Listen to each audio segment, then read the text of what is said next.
Bismillahirrahmanirrahim. Assalamualaikum warahmatullahi wabarakatuh.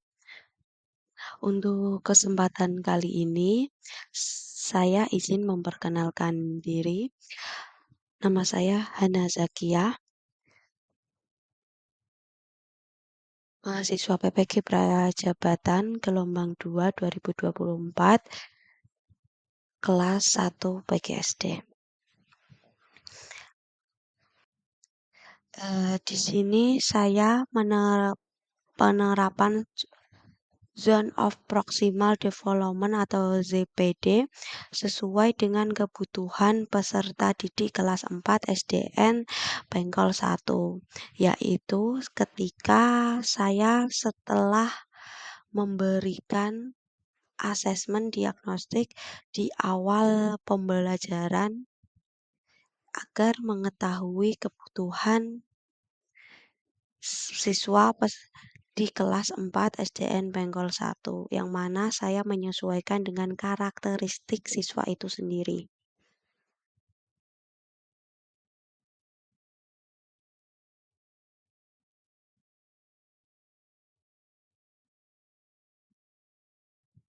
Sekarang saya akan menjelaskan mengenai pengertian dari scaffolding. Scaffolding merupakan suatu teknik yang digunakan dalam kegiatan pembelajaran dalam memberikan sejumlah bimbingan kepada peserta didik secara bertahap, sehingga peserta didik dapat memahami pembelajaran dengan baik. Contohnya scaffolding itu seperti memandu siswa dalam memahami materi yang sulit. Dan dalam scaffolding ini bermanfaat untuk siswa yang dengan karakteristik yang perlu bimbingan untuk dapat memahami pertanyaan-pertanyaan soal yang diberikan guru dan bisa menjawab pertanyaan tersebut dengan bimbingan dari guru.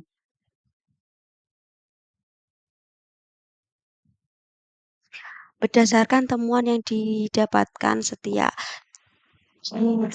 peserta didik kelas 4 SDN Bengkol 1 memiliki kemampuan belajar yang berbeda-beda, sehingga guru perlu memfasilitasi keragaman tersebut. Guru setelah mengetahui karakteristik dari siswa-siswanya, tentunya guru harus memfasilitasi keragaman tersebut, yang mana saat saya melakukan asesmen diagnostik itu ada yang dibagi kelompok secara audio, visual, kinestik, seperti itu. Dan dengan itu saya menyesuaikan dengan kebutuhan mereka, seperti audio yang mana saya menampilkan suara dalam materi pembelajaran yang memudahkan mereka. Dan untuk kelompok visual, saya juga memberikan gambaran-gambaran yang bisa membentuk pemikiran abstrak mereka. Dan juga untuk kinestik, saya melakukan sesuatu seperti uji coba karena materi pembelajaran saya yaitu IPAS. Berikutnya, pengertian sendiri dari Zone of Proximal Development (ZPD). Zona perkembangan proksimal yang diajukan oleh Vygotsky dijelaskan sebagai serangkaian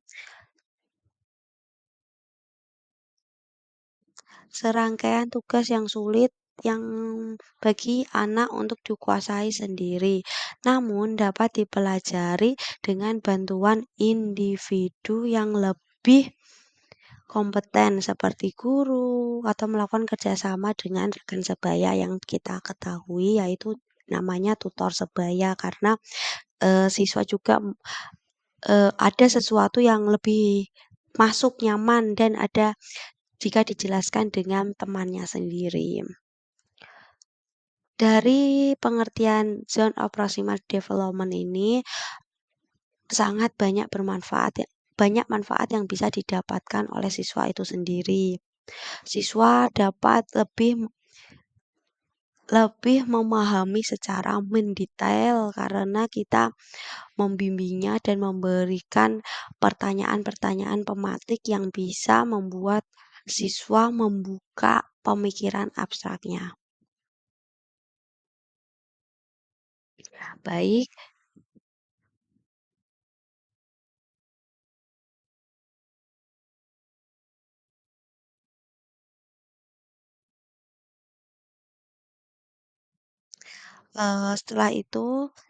setelah saya berdasarkan studi literatur yang saya lakukan di SDN Bengkol 1 untuk memfasilitasi peserta didik yang cocok, yaitu ya dengan strategi penerapan s- scaffolding. Jadi siswa lebih memahami pembelajaran jika menggunakan strategi penerapan scaffolding yang cocok. Siswa lebih tahu pembelajaran tersebut dan bisa melengkapi tujuan pembelajaran yang diberikan guru.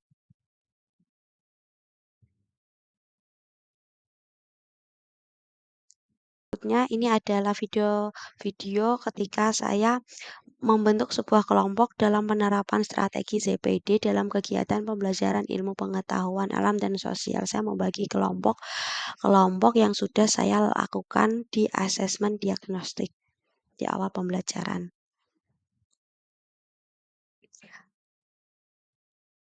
Berikutnya ini adalah video yang mana saya membagikan LKPD untuk membimbing masing-masing kelompok dalam proses pembuatan proyek yang ditugaskan kepada siswa. Ini saya berkeliling untuk membimbing dan mengontrol siswa dalam mengerjakan LKPD dan saya juga memberikan saran maupun menjawab pertanyaan-pertanyaan yang membuat mereka merasa belum paham ataupun sedang mengalami kesulitan dalam menjawab soal tersebut. Berikutnya aktivitas penerapan CPD mendapatkan 5 hal. Yang pertama analisis kebutuhan yang mana guru mengetahui kebutuhan-kebutuhan yang dibutuhkan siswanya dalam memahami materi pembelajaran tersebut. Yang kedua pengelompokan. Guru membagi kelompok-kelompok yang mana kelompok tersebut akan mengerjakan LKPD dan kelompok tersebut pun dikelompokkan sesuai dengan karakteristiknya teman-temannya. Jadi digabungkan dengan karakteristik satu sama lain. Terus yang kedua, pengelompokan. Yang kedua, pengelompokan. Guru setelah kita menjelaskan hal yang kedua pengelompokan yaitu kita masuk ke dalam yang ketiga pemberian tugas. Setelah dikelompokkan tentunya peserta didik akan mengerjakan tugas yang diberikan guru dan guru akan mengecek dan mengontrol pengerjaan siswa sesuai dengan aktivitas keempat yaitu membimbing. Guru selalu membimbing siswa sebelum mereka paham dengan materi tersebut. Jika siswa sudah paham dengan materi tersebut, guru tentunya akan sedikit-sedikit untuk melepas siswa dalam mengerjakan agar secara dapat menghasilkan kemandirian.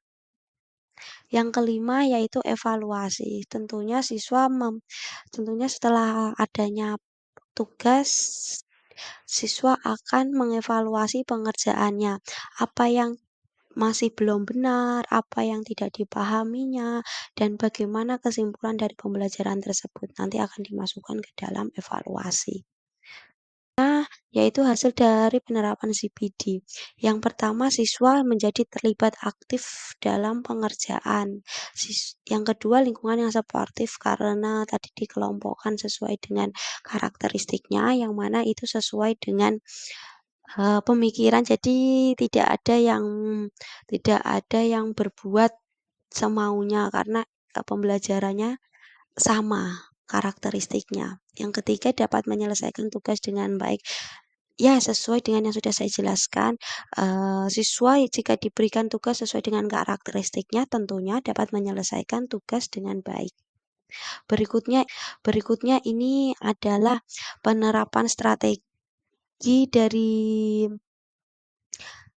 CPD ini dapat menjadikan strategi dapat meningkatkan kemampuan dan perkembangan sehingga tercapai tujuan pembelajaran yang sudah dirancang oleh guru sesuai dengan pembelajaran yang diberikan. Jadi siswa juga paham dengan materinya dan guru pun bisa eee, mencapai tujuan pembelajaran pada pembelajaran tersebut, seperti itu.